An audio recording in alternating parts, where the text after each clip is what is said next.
Unit 5 System Software and Operating System Solutions பார்க்கலாம்.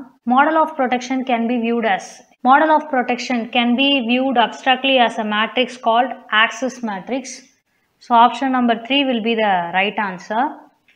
The rows of the matrix represent domains and the columns represent objects. Each entry consists of a set of access rights. Columns வந்து objects define பண்றதுனால we can omit the object name from the access right ன்னு கொடுத்திருக்காங்க. So இதுதான் அந்த access matrix. So domain இருக்கு, object இருக்கு, read privilege எதுக்கு, write privilege எதுக்குன்றத கொடுத்திருக்காங்க. The access matrix can implement policy decisions concerning protection. The policy decisions involve which right should be included in the I, jth entry. இந்த domain and object நீங்க row and column எடுக்கிறப்ப அந்த I, jல row, column entryல எங்க எதை கொடுக்கணும்ன்றத mention பண்ணிருக்கு. Next question. Process in memory also contain the heap section. What is the use of heap section? Process in memory வந்து depictionல பார்ப்போம். So இந்த இடத்துல உங்களுக்கு stack இருக்கு, heap இருக்கு, data இருக்கு, text இருக்கு. So a process is a program in execution. It's more than the program code, which is sometimes known as the text section. It includes the current activity as represented by the program counter value and the contents of the process registers. இதில் என்னென்னலாம் இருக்குன்னு பார்த்தீங்கன்னா stack இருக்கும். This contains temporary data such as function parameters, return addresses and local variables. So இது stackல இருக்கிறது. இதை remove பண்ணிடலாம். அடுத்தது data section which contains global variables. Then it includes heap, which is memory that is dynamically allocated during process runtime. So dynamically allocate the memory during process runtime தான் heap section உடைய use. Option number 2 will be the right answer. அடுத்த ரெண்டு ஆப்ஷனும் வந்து பார்த்தீங்கன்னா process control blockல வருது. CPU scheduling information includes a process priority, pointers to scheduling queues and any other scheduling parameters. So இதில் வர பார்ட் தான் இந்த third option PCB பார்ட்ல இருக்கு. Accounting information includes the amount of CPU and real time used, time limits, account numbers, job or process numbers. So இதுவும் பிசிபியில் வர விஷயம். அதனால தான் இந்த பிசிபியோடைய டயக்ராமையும் சேர்த்து உங்களுக்கு கொடுத்தது. அதில் இருக்கிற ரெண்டு point it may turn out to be a question in some other question paper. Next question. How many page faults occur for optimal algorithm for the following reference string with 4 frames? So இங்கே frame வந்து 4, algorithm வந்து optimal அல்காரிதம்னு கொடுத்துருக்காங்க. This has the lowest page fault rate of all algorithms. And this will never suffer from Beladi's anomaly. என்ன பண்ணணும் இதெல்லாம் பார்த்தீங்கன்னா எந்த page ரொம்ப நேரத்துக்கு யூஸ் ஆகாதுன்னு தெரியுதோ அந்த பேஜை ரீப்ளேஸ் பண்ணுங்க. அப்படின்னா இப்போ இந்த 1, 2, 3, 4ன்னு வருது இல்லை, 2 இங்கே வருதுன்னு வச்சுக்கோங்களேன். இதுக்கப்புறம் 2 இங்கே எங்கேயுமே யூஸ் ஆகலைன்னா ஃபர்ஸ்ட் 2 எடுங்கன்னுவாங்க. எந்த பேஜை நீங்கள் யூஸ் பண்ண மாட்டீங்களோ ரொம்ப நேரத்துக்கு அதை எடுங்க. இப்போ இங்கே கொடுத்துருக்க ஸ்ட்ரிங் பொறுத்து பார்த்தீங்கன்னா ஒரு 12, 13 ரெக்வெஸ்ட் தான்.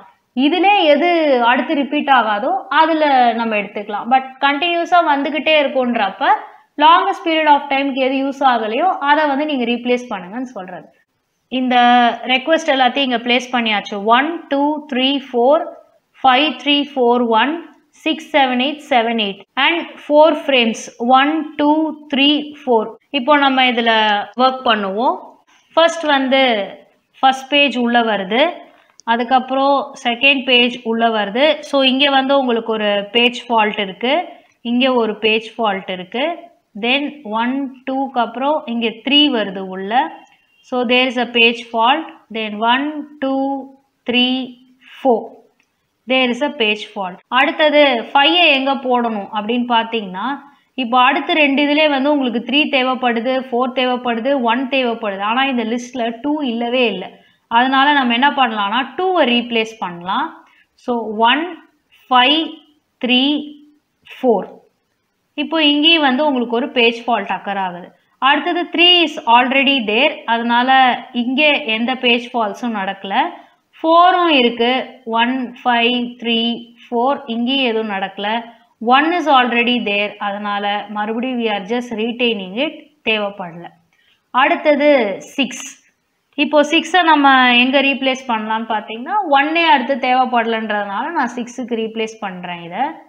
ஸோ 6 5 3 4 இங்கே ஒரு பேஜ் ஃபால்ட் நடக்குது. 6க்கு அப்புறம் 7. ஸோ அடுத்ததே தேவைப்படல, 5 தேவைப்படலன்றதுனால I can replace this two. So 6 7 3 4 இங்கே ஒரு பேஜ் ஃபால்ட் நடக்குது. தென் 8. ஸோ 6 7 இதையே நான் ரீப்ளேஸ் பண்ணிக்கிறேன் 8ன்னு சொல்லி. அண்ட் இங்கே ஒரு பேஜ் ஃபால்ட் நமக்கு நடக்குது. தென் 7 ஆல்ரெடி இருக்குது. ஸோ இங்கே பேஜ் ஃபால்ட் எதுவும் நடக்கலை. சிமிலர்லி 8ம் இங்கே ஆல்ரெடி இருக்குது. இங்கே எந்த பேஜ் ஃபால்ட்டும் நடக்கலை. இப்போ எத்தனை பேஜ் ஃபால்ட்ஸ்ன்னு பாருங்கள். 1 2 3 4 5 6 7 8. So option number 1 8 will be the right answer. 8 page faults இதில் occur ஆகுது. Next question. Degree of concurrency in thread can be arranged in the manner. On a system with single computing core, concurrency means the execution of the threads will be interleaved over time because the processing core is capable of executing only one thread at a time. But நீங்கள் ஒரு multiple core system எடுக்கிறப்ப கன்கரன்சினா threads can run in parallel because system can assign a separate thread to each core. Support for the threads may be provided either at the user level for user threads or by the kernel for kernel threads. User த்ரெட்ஸுக்கும் kernel த்ரெட்ஸ்க்கும் நடுவில் ஒரு relationship இருக்கணும். அதில் வர்றது தான் இந்த many to one model, many to many, 1 to 1 மாடல்ன்றதெல்லாம். ஸோ ஃபர்ஸ்ட் நம்ம பார்க்க போகிறது many to one model. Only one thread can access the kernel at a time. Multiple threads are unable to run in parallel on multi-core system. So கர்னலை ஒன்று தான் access பண்ணலாம், but நிறைய threads இருக்குது. So இதுதான் மெனி டு ஒன். அடுத்தது 1 to 1 மாடலில் this provides more concurrency than the many to 1 by allowing another thread to run when a thread makes a blocking system call. But the developer has to be careful not to create too many threads within an application. அடுத்தது we have many to many model. Developers can create as many user threads as necessary and the corresponding kernel threads can run in parallel on a multi-processor. Degree of concurrency ன்ற அந்த efficiency எதில் அதிகமாக இருக்கும்னா obviously many to மெனியில் தான் அதிகமாக இருக்கும். So many to மெனியை first நம்ம கொண்டு வரோம். அண்ட் கம்பேரேட்டிவ்லி இவங்க எப்படி கொடுத்துருக்காங்கன்னா மெனி டு ஒன் அடுத்து இருக்கணும், 1 to 1 அடுத்து இருக்கணும்னு சொல்லிட்டு. ஆனால் இன் ரியாலிட்டி மெனி டு மெனிக்கு அப்புறம் 1 to 1க்கு தான் அந்த எஃபிஷியன்சி இருக்குது. ஆனாலும் வாட் தே சே இஸ் நீங்கள் நிறைய த்ரெட்ஸு நீங்கள் க்ரியேட் பண்ணிடாதீங்கன்னு டெவலப்பர்ஸ்க்கு சொல்கிறாங்க. ஸோ அந்த விதத்தில் we are putting many to 1 in the second place and 1 to 1 in the third place. Option 3 will be the right answer. Next question. Which of the following statements are true? If the time quantum is extremely small, round robin can result in a large number of context switches. The average turnaround time of a set of processes does not necessarily improve as the time quantum size increases. The average turnaround time can be improved if most processes finish their next CPU burst in a single time quantum. So, this round robin schedule பத்தி இருக்கு. A small unit of time called a time quantum or time slice is defined. இந்த ready queue வந்து நம்ம ஒரு circular Q மாதிரி எடுத்துப்போம். ஏன்னா ஒரு ப்ராசஸும் அது தேவைப்படுற டைம் அளவுக்கு போய் எக்ஸிக்யூட் ஆகிட்டு வரும். The CPU scheduler goes around the ready queue, allocating the CPU to each process for a time interval up to 1 time quantum. And the time quantum can be 3 millisecond or 4 millisecond, that depends. But ஒரு time quantum அளவுக்கு it allows execution. The performance of round robin depends heavily on the size of the time quantum. At one extreme, if time quantum is extremely large, RR policy is same as the FCFS policy. அதுக்கு காரணம் நீங்கள் ஒரு 10லாம் வச்சிங்கன்னு வச்சுக்கோங்களேன், குட்டி குட்டி process எல்லாம் ஃபுல்லாக முடிகிற வரைக்கும் இருக்க தான் போகுது. அப்போ டைம் குவாண்டமை நம்ம அதிகப்படுத்துறதுனால நமக்கு ஃபர்ஸ்ட் கம் ஃபர்ஸ்ட் சர்வ்டு மாதிரி தான் ஆர்ஆரும் வந்து வேலை செய்யும்னு சொல்லியிருக்காங்க. இன் contrast, if the time quantum is extremely small, the round robin can result in large number of context switches. அதுக்கு காரணம் எல்லாத்தையும் 1 millisecond தான் வரணுன்ற பட்சத்தில் ஒரு 10 millisecondsக்குள்ள 10 ப்ராசஸ் உள்ள வந்துட்டு போகும். அப்போ ஒரு ப்ராசஸ்க்கு இன்னொரு ப்ராசஸ்க்கு மூவ் ஆகுறப்ப நமக்கு கான்டெக்ட் ஸ்விட்ச்னு சொல்கிறோம்ல, that happens. So which of the following statements are ட்ரூல? A is absolutely true. அப்போ ஏவை இன்வால்வ் பண்ணாத 3 வெளியில் போய்டும். Turnaround time also depends on the size of the time quantum. The average turnaround time does not necessarily improve as the time quantum size increases. இதுவும் அதோடைய ஒரு correct statement தான். அடுத்தது பியும் உள்ள இருக்குன்றதுனால ஏ ஒன்லின்ற ஆப்ஷனும் இப்போ வெளில போயிடுது. அடுத்தது in general the average turnaround time can be improved if most processes finish their next CPU burst in a single time quantum. அடுத்த இதுக்குள்ளே CPU burst முடிஞ்சிருச்சுன்னா turnaround time கண்டிப்பா வந்து இம்ப்ரூவ் ஆகும்ன்றத சொல்லியிருக்காங்க. ஸோ இதுவும் வந்து வேலிடான பாயிண்ட். இதுவும் கிடையாது. Option number 4 A, B, C all the three statements are true. இது இந்த கொஸ்டினோட ஆன்சர். இப்போ அடிஷனலாக ஒரு விஷயம் பார்ப்போம். If context switch time is added, the average turnaround time increases even more for a smaller time quantum since more context switches are required. So இங்கே contact ஸ்விட்ச் நடக்கிற டைமை வந்து இன்க்ளூட் பண்ணாமல் இது வரைக்கும் பேசிகிட்டு இருந்தாங்க. கான்டெக்ட் ஸ்விட்சோட டைமை நம்ம இன்க்ளூட் பண்ணுறப்ப டைம் குவாண்டமும் கம்மியாக இருந்தால் கூட அந்த கான்டெக்ட் ஸ்விட்ச்க்கான டைம் எப்படியும் அந்த ஆவரேஜ் டர்னரவுண்ட் டைமை இன்க்ரீஸ் பண்ணணும்னு ஒரு பாயிண்ட் சொல்லியிருக்காங்க. This point might be helpful for you. Next question. Consider the set of processes that need to be scheduled on a single CPU. All the times are given in milliseconds.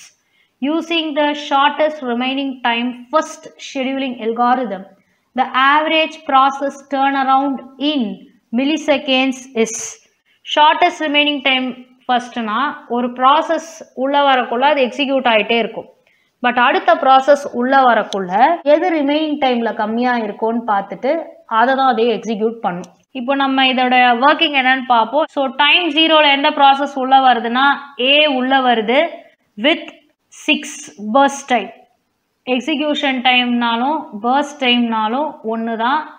So 6ஓட உள்ள வருது. So A is executing here.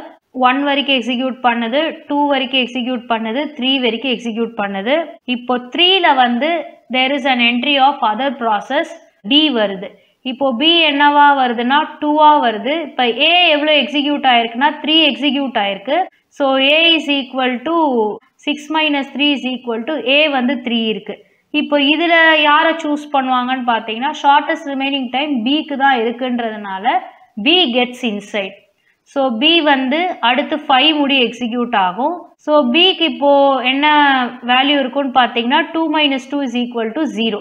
B அதோடைய ஒர்க்கை முடிச்சிருச்சு. So இங்கே நான் completion time அப்படியே போட்டுட்டு வரேன்.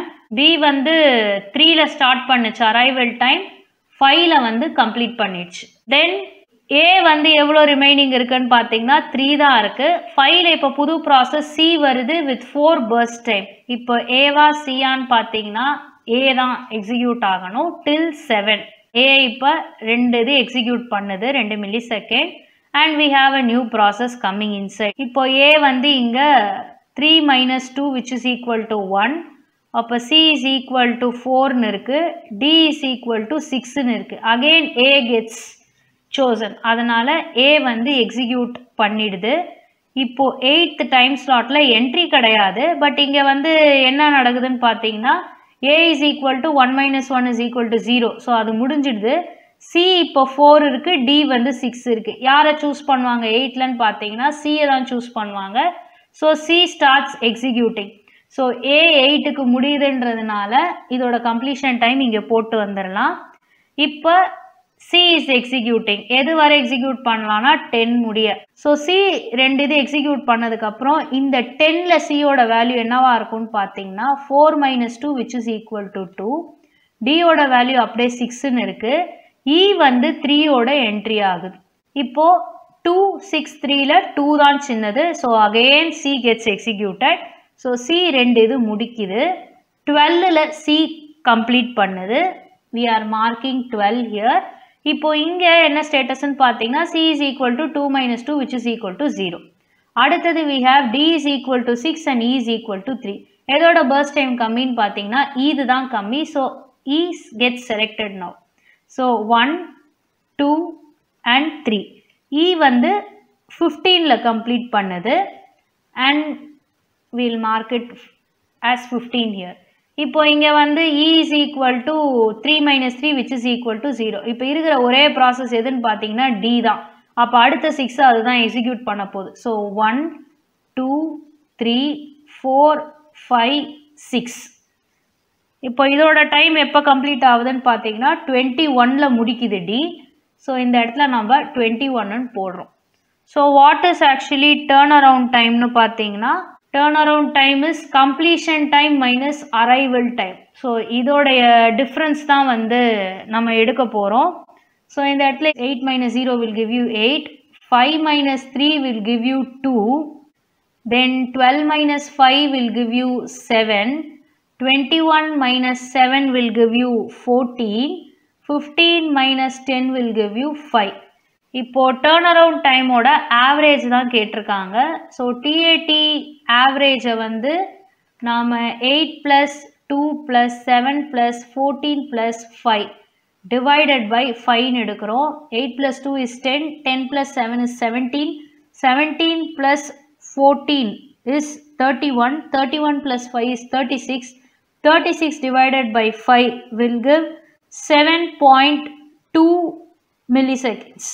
Option number 1, 7.2 will be the right answer.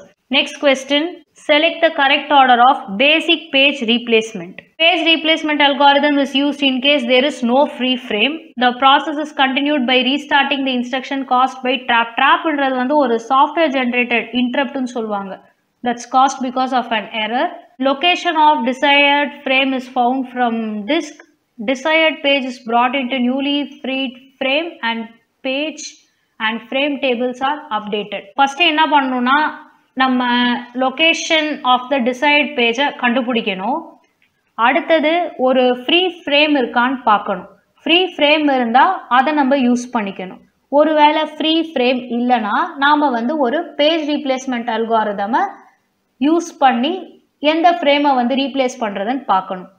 We will write the victim frame to the disk, change the page and frame tables accordingly. So first எடுத்தோடனே location of the frame is found from disk ன்னு இருக்கு. So it starts with C. So இது வந்து C. இது ரெண்டும் வெளியில போயிடுச்சு. அடுத்தது we'll find a free frame. If there is no free frame, we will use a page replacement algorithm. Page replacement algorithm is used in case there is no free frame ன்ட்டு இந்த பார்ட்டை நம்ம எடுக்கிறோம். So this is A. C அப்புறம் we have A. So option number 3 will be the right answer. Read the desired page into the newly freed frame, change the page and frame tables ன்னு கொடுத்திருக்காங்க. So இந்த இடத்துல வந்து the desired page is brought into the newly freed frame will follow that. So இது வந்து D. Continue the user process from where the page fault occurred.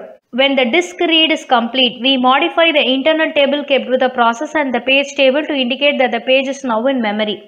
The instruction that was interrupted by the trap is restarted.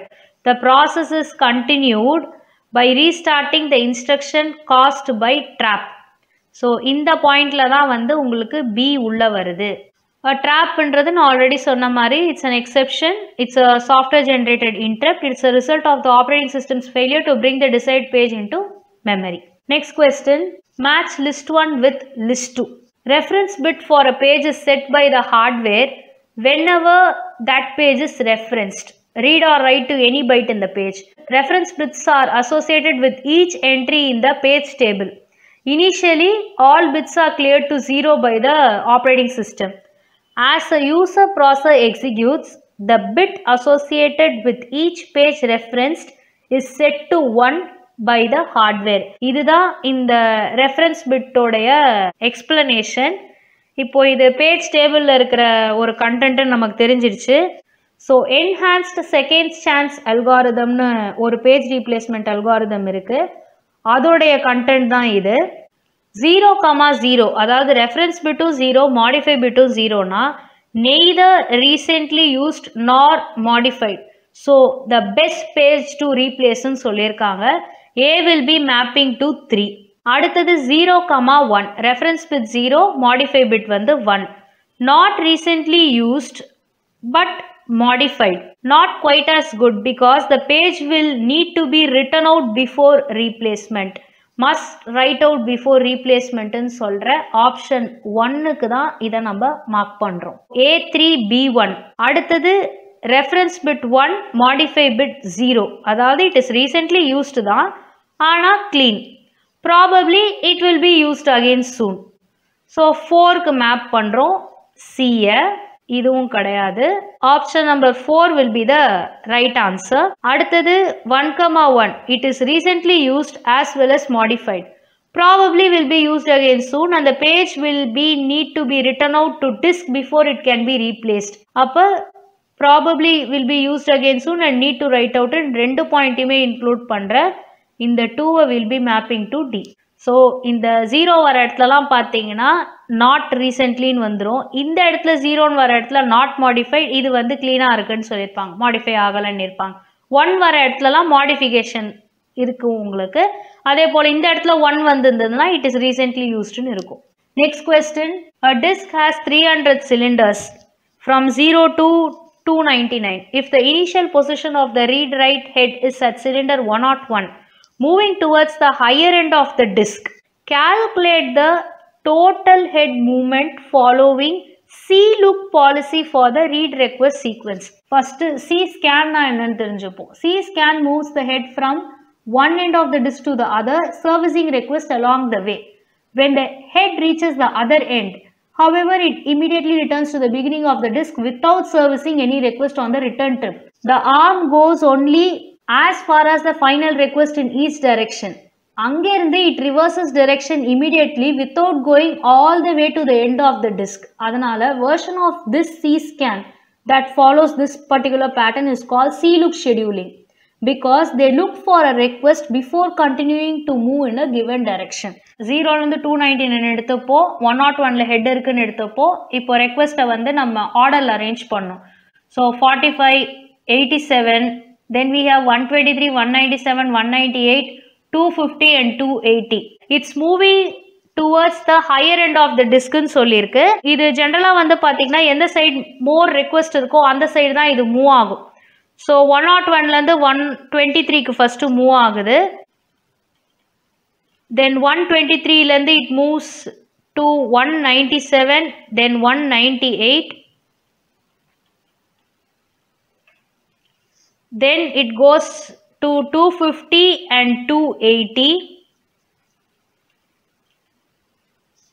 It doesn't go till 299. Instead, அது அடுத்த ரெக்வெஸ்ட்டுக்கு என்ன பண்ணிடும்னா இந்த பக்கம் வந்துடும், அதாவது 45க்கு வந்துடும். எது முடிய தேவையோ அது முடிய போயிட்டு இந்த சைடு ரெக்வெஸ்ட்டுக்கு வந்துடும் சொல்லிடுறாங்க. Without going all the way to the end of the disk it reverses direction இமீடியட்லின்றது இந்த பாயிண்ட்டு.